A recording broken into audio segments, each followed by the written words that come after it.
आज चुनाव की जानकारी लेते हैं। निवर्तमान विधायक अपना दल से चुनाव जीते। इस समय आज चुनाव आजाद समाज पार्टी से चुनाव के मैदान में डट चुके हैं। इनके पीछे उमड़ी हुई जनसैलाब है।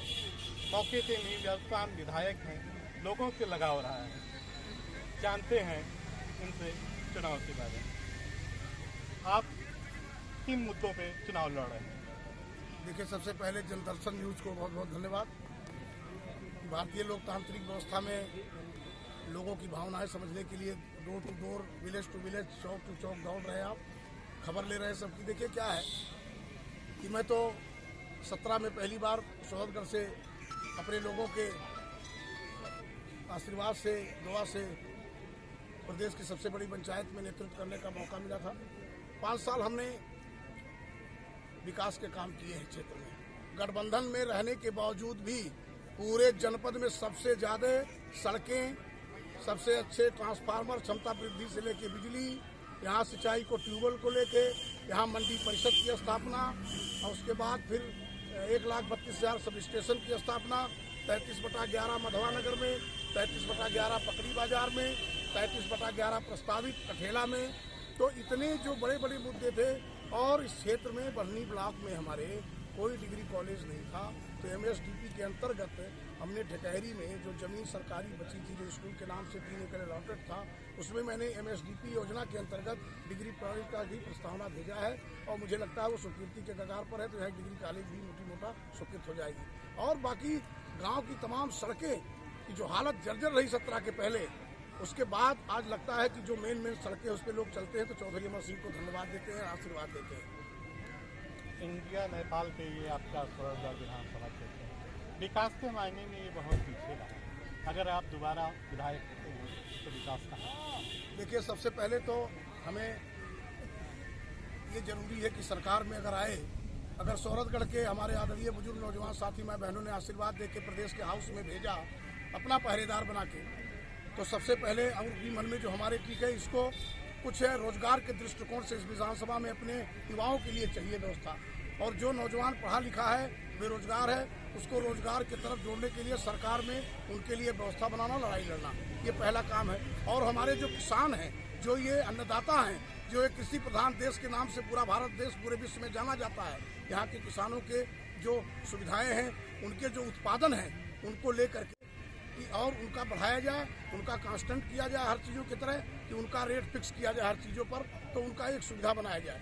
और हमने जो देखिए चुनाव इसलिए लड़ रहे हैं कि मैं पिछली सरकार में NDA में था, तो मैंने सरकार में रह करके तमाम विसंगतियों का सामना किया है। आप गवाह हैं, मैंने बोला है, लड़ाई लड़ा है, चाहे वो किसान का 3 बिल रहा हो, काला कानून जो लाए थे उसको लेकर के मैं लड़ा, लॉकडाउन की व्यवस्था पर मैं बोला, महंगाई पर जो कमर तोड़ रही है आज की तारीख में, उस पर मैंने बोला। और सबसे बड़ा तकलीफ तो तब है कि उत्तर प्रदेश के मुख्यमंत्री ने ARTO डिपार्टमेंट से पुलिस वालों को जो पावर दे रखा कि सड़क पर चले हुए मोटरसाइकिल का फोटो खींच के चालान कर देना, उनको ना पूछना ना जांचना, गुस्से में आए तो चालान कर दिए, सिर्फ ऑनलाइन चालान कर दिए। तो ये सबसे बड़ा तमाम जो विसंगतियां हैं, उस पर मैं बोला हूँ, लड़ा हूँ, लोगों को पता भी है। मैंने आरक्षण के मुद्दे पर लड़ाई लड़ा। सरकार में रहते, गठबंधन में रहते, आप सरकार की जहाँ कमियाँ रहती उस पर बोलते थे, उसकी कमी को जाकर क्या आपको आज उतनी दिक्कतों का सामना करना रहा? हाँ, नहीं, देखिए वही कारण है कि जब अच्छी लड़ाई लड़ना चाहा, लोगों की लड़ाई लड़ना चाहा, विसंगतियों मुद्दा किया, तो लोगों ने मेरे विधानसभा में मेरी जगह ला करके मैनपुरी और गोरखपुरियों को उतार दिया कैंडिडेट, और हमें वहाँ से अलग कर दिया। लेकिन जब जनमानस आप देख रहे हैं सोहतगढ़ में, मात्र 4 दिन में मैं 10 तारीख तक लखनऊ में चक्कर काटता रहा, मुझे धोखा देने लगा, आज हो जाएगा, कल टिकट हो जाएगा। 10 तारीख के शाम को 5 बजे तक नहीं हुआ, मैं रात को चला आया, 11 को पर्चा नामांकन दाखिल कर दिया, और 12, 13, 14, 15 4 दिन चला मैं। 4 दिन में सोहतगढ़ की आवाम ने हमारे ऊपर हाथ रख के, सर पे हाथ रख के, कंधे से कंधा मिला के सारे उम्मीदवारों का होश उड़ा दिया है, ये आपको पता है। यहाँ सपा और भाजपा दोनों बाहरी प्रत्याशी है। आम जनमानस का ये कहना है कि ये बाहरी प्रत्याशी हैं, जीतने के बाद चले जाते हैं। आप लोकल प्रत्याशी होने का कितना फायदा पाएंगे? देखिए, लोकल हूँ तो अपने घर का हूँ, अपने समाज का हूँ, किसान का बेटा हूँ, पिछले क्लास का बेटा हूँ। तो हम तो बीच में बने रहे 5 साल। विधायक होने के बाद भी मिट्टी मंजिल से लेके वलीमा, हकीका, शादी, गम्मी, त्योहार, दुर्गा पूजा, दशहरा, बाढ़ बूढ़ी सब में मैं उपस्थिति अपनी दर्ज कराता रहा। उसका नतीजा ये है कि सबसे आज हमारे बुजुर्ग नौजवान साथी और मेरी माँ बहनें तक हमारे लिए मैदान में निकल रही हैं और हमारे लिए कह रही हैं कि चौधरी अमर सिंह के अलावा सबसे बड़ी खूबी जानते हैं, मैं मोबाइल अपने उठाता हूँ, किसी पीओ पीआरओ को नहीं रखा हूँ। मैं हर गरीब अमीर छोटा बड़ा जो भी फोन करता है सीधे उठाता हूँ। इस कॉल आता है। प्रमुख समस्या क्या है सोहरगढ़ जिला में? क्या समस्याएं तो असीमित है।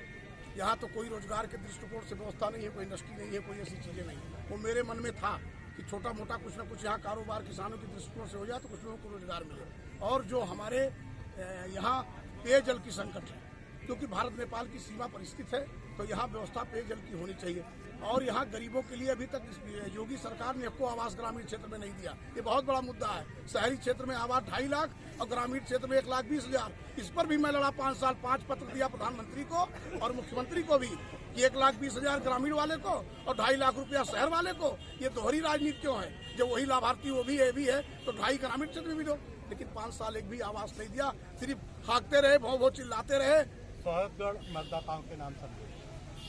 मैं यही चाहूंगा, मुझे विश्वास है सोहरगढ़ के अपने सभी आदरणीय बुजुर्गों को, नौजवान साथियों को, मेरी माँ बहनों को, कि इनकी पार की नजरें हैं, ये सबको देख चुकी हैं। 5 साल अपने बेटे को, अपने भाई को, चौधरी अमर सिंह को भी देखा है गठबंधन की सरकार में।